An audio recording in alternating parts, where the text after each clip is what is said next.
Shortly after his conversion, opposition rose quickly against Paul. Jewish leaders plotted to kill him, forcing believers to lower him in a basket through the city wall at night. His ministry began not with applause, but with escape, showing that divine calling often awakens immediate resistance. Though once a Pharisee, Paul was rejected by many of his fellow Jews after preaching Christ. The same circles that once honored him now opposed him. His suffering reveals the deep cost of standing for new revelation among familiar traditions. In Philippi, Paul and Silas were publicly beaten by Roman authorities after delivering a possessed girl. Their obedience to free someone spiritually resulted in physical punishment, showing that spiritual victories often provoke natural backlash. Following the beating, Paul was thrown into prison with his feet fastened in stocks. Yet at midnight he prayed and sang praises, leading to a divine earthquake and the jailer's salvation, proving God works powerfully through suffering worship.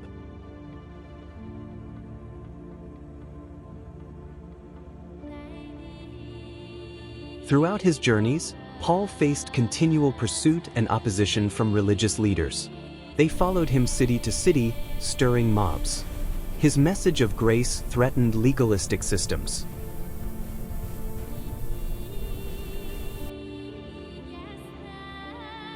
While being transported as a prisoner to Rome, Paul endured a violent storm that destroyed the ship.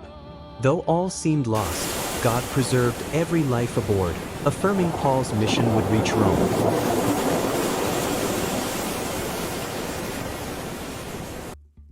Paul's missionary roads were filled with dangers: robbers, wilderness threats, hostile cities, and treacherous waters. His journeys were far from safe, yet he pressed on to spread the gospel. Paul records receiving 39 lashes from Jewish authorities on 5 occasions. These brutal floggings were meant to silence him, yet they only testified to his unwavering conviction. Roman beatings with rods added to his suffering. These punishments were public and humiliating, designed to shame as well as injure. Paul often ministered without steady provision. There were seasons of deep physical lack, yet he continued preaching spiritual abundance. Travel, danger, prayer, and concern for believers cost Paul regular rest.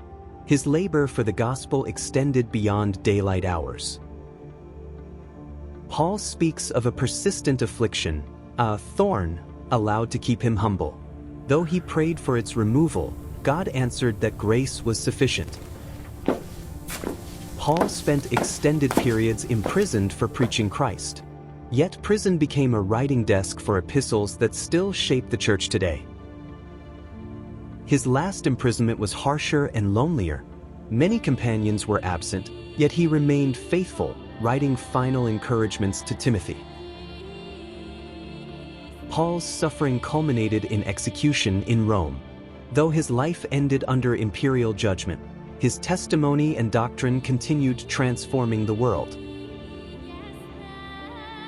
After his final suffering and martyrdom, Paul the Apostle is recognized as the primary mystery preacher because he was uniquely entrusted with the revelation of truths previously hidden in God's plan.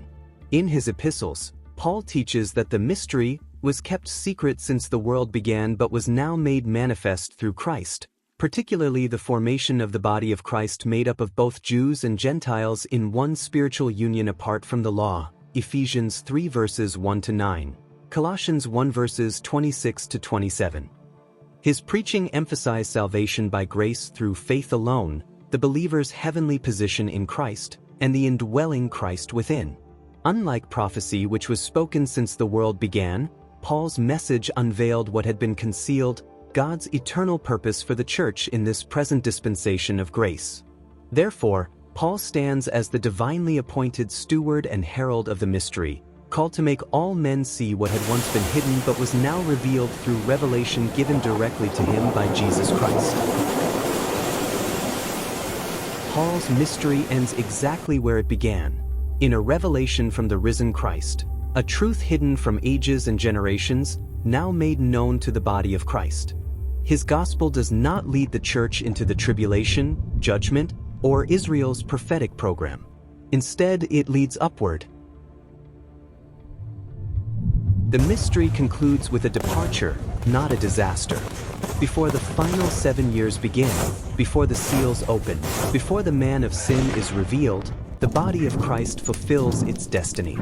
We shall be caught up to meet the Lord in the air.